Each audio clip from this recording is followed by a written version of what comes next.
As you know by now, if you read the tales from last week, and if maybe you've even read the tales assigned for next week, Edgar Allan Poe was fascinated by the theme of premature burial, the theme of someone being buried alive, or the theme of someone thought to be dead who actually seems to come back to life in another form. We can think, obviously, in this regard, of The Fall of the House of Usher, where Madeline Usher is buried alive by Roderick Usher. We can see this in The Cask of Amontillado, where Montresor buries alive his alleged friend, Fortunato. We can see this in other stories that we're not reading. Poe has a story called Bernice, where a character buries his wife and, in some fit of monomania, unconsciously pulls all of her teeth, only to realize that she's not really dead. So he wakes up one morning bloody and muddy with a bunch of teeth beside of him, and he's told that his wife's grave is now empty. So she is still alive with all of her teeth pulled out. It's an especially gory story. Poe also has a story called Premature Burial about a character who is horrified of being buried alive. He ends the story waking up in what he thinks is his coffin, even though he's tried to take every precaution he could against being buried alive. Turns out that the coffin, what he thinks is a coffin, is part of a boat pulling him along in the water.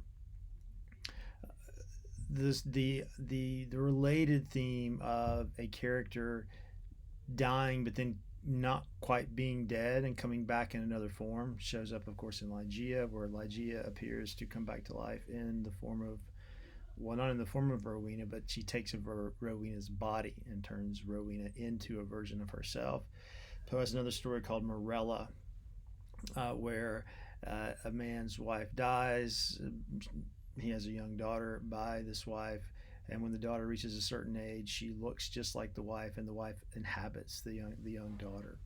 So those are some examples. I could throw in as well in Poe's novel, The Narrative of Arthur Gordon Pym. There's a scene where the protagonist is trapped down in the hold of a ship, and this experience is likened to being buried alive. So I want to talk about this theme in Poe from three angles. Well, really four. And hopefully this will provide a context for thinking about these stories, in particular what you're going to read for Monday, which would be Cask of Amontillado. Also, The Black Cat, which you're reading for Monday, where you have a cat buried alive, not a person, but a cat. But the theme is still there. Now, Poe was a working writer. He needed to make money. He was poor. And in order to make money, he often tried to write very sensationalistic materials. At one point, he wrote a story that was meant to be a hoax, a story about someone who took a hot air balloon to the moon. In another case, he wrote a story about someone who had allegedly sailed to the South Pole. So these are just two examples of his trying any way he could to write a book or a story that would sell well. So some think that his buried alive stories reflect a deep fear in the 19th century. People were buried alive more frequently than you would want to imagine. And for this reason, there were often precautions. Coffins were designed with springs to where if the body moved, the spring opened. In some cases, there were bells above ground that were connected to a string that went underground. So Poe might have simply been capitalizing on this cultural fear of being buried alive in these stories. Let's just say he was. But regardless of that, the theme of being buried alive is very important for our understanding of Poe's stories as literary text.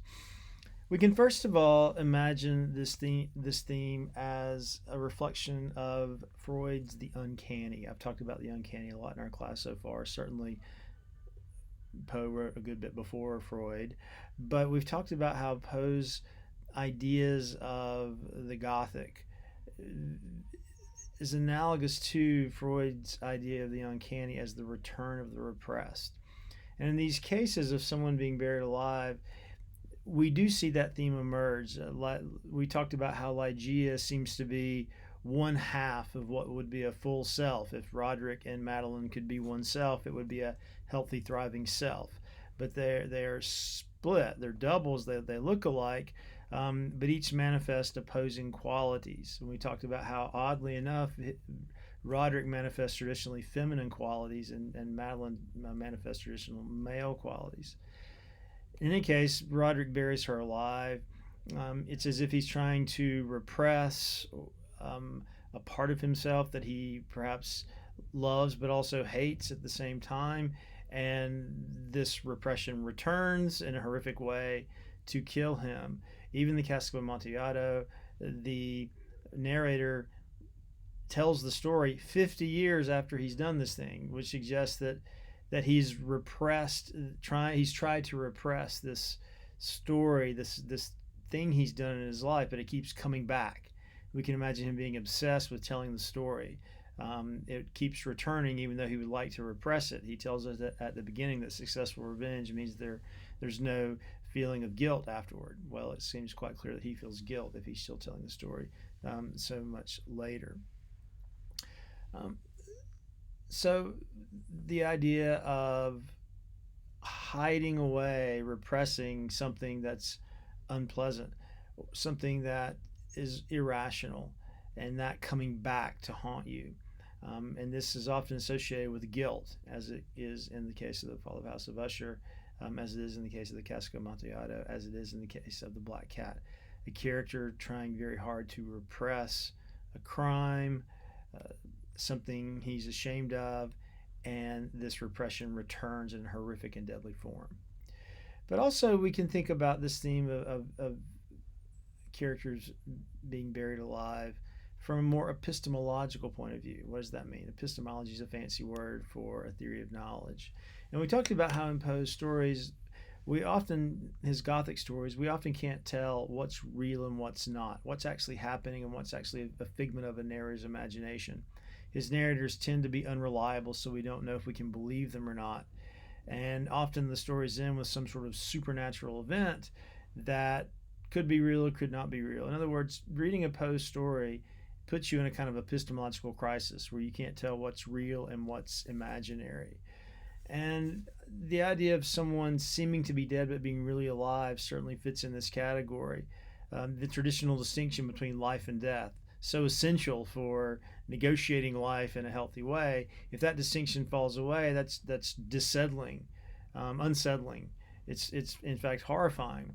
And this idea of not knowing if someone is alive or dead, of course, has been connected to two of our great horror creatures, the vampire and the zombie. So Poe might be interested in this phenomenon of being buried alive, just to ask his readers to meditate on what is the difference between life and death. We have characters like the narrator of Ligeia, characters like the narrator of the Cask of Amontillado, who seem to be alive but are so fixated on one thing or obsessed with one thing to where they appear as if they are somnambulists or zombies. They are alive, but they're behaving as if they're dead. And then, of course, characters that seem to be overtly dead, like Madeline Usher and Fortunato, are really alive. Madeline literally comes back to life. Fortunato still lives on in the psyche of the narrative Cask of Amontillado. Also, a fourth way we can see this phenomenon in Poe is to think about the Christian idea of the resurrection. Of course, the Christian idea of the resurrection is based on what Christians believe. They believe that Jesus, after being crucified on the cross, was in a tomb for 3 days and then came back to life. And his coming back to life is a symbol of his godhood and a mark of his ability to overcome death, forgive sins. Well, Poe's certainly not a Christian writer. Is he in these stories writing about the resurrection ironically? It seems like Madeline coming back to life from the tomb could be seen as an ironic resurrection, meaning that her resurrection, unlike Jesus's, is one that causes death and chaos.